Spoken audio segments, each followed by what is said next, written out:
ఏంట్రా బాబు, ఈ కూటమి ప్రభుత్వం వచ్చాక రాష్ట్రంలో హత్యలు, అత్యాచారాలు, దోపిడీలు, దొంగతనాలతో పాటు రైతుల ఆత్మహత్యలు కూడా బాగా పెరిగిపోయారా? ఇక రైతుల పరిస్థితి అయితే మరీ దారుణంగా తయారైందిరా. ఈ కూటమి ప్రభుత్వం వచ్చాక పంటలకు కనీస మద్దతు ధరలు లేక దళారుల చేతిలో రైతులు మోసపోతున్నారురా. బాగా చెప్పావురా. మన గుంటూరు మిర్చి రైతుల కష్టాలు ఎవరికి చెప్పుకోవాలో తెలియక ఎంత ఆవేదన చెందుతున్నారో చూడు. కూటమి ప్రభుత్వం మిర్చి రైతుల పాలిట శాపంగా మారింది. ఎకరాలు వేసిన ఇప్పుడు దాకా అయితే 20,000 వేసుకున్నా.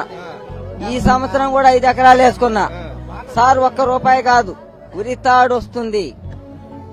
మేము 4 ఎకరాలు వేసాము మామూలుగా మిరప తోట అన్న. గత ప్రభుత్వంలో చూసుకుంటే 22,000 తేజ మిర్చి అమ్మడం జరిగింది. ఇప్పుడు వస్తే మామూలుగా 12,000కి ఇస్తావు, 11,000 ఇస్తున్నాడు.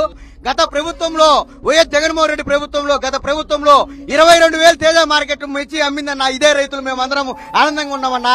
ఈ కూటమి ప్రభుత్వం ఒక్కసారి ఆలోచించి రైతుల గురించి ఏం ఆలోచన చేసిందన్న? రైతులకు ఒక్కొక్కరికి ఒక్కొక్క లక్ష అప్పు అయ్యి మేము ఎంత ఇబ్బంది పడుతున్నాం ఒక్కసారి ఆలోచన చేయనన్నా. రేపు గుంటూరులో వైఎస్ఆర్సీపీ అధినేత వైఎస్ జగన్మోహన్ రెడ్డి పర్యటించనున్నారు. మిర్చి మార్కెట్ యార్డ్ ను సందర్శిస్తారు వైఎస్ జగన్. గిట్టుబాటు ధర లేక అల్లాడుతున్న మిర్చి రైతులను వైఎస్ జగన్మోహన్ రెడ్డి కలుస్తారు. ఎంతైనా రైతుల కష్టాలను తెలుసుకుని సహాయం అందించేవాడే నిజమైన నాయకుడురా. అందుకే జగనన్న రైతులకు ఏ కష్టం రాకుండా రైతు భరోసా కేంద్రాలు, రైతులకు మద్దతు ధరలను అందించి రైతును రాజును చేశారు.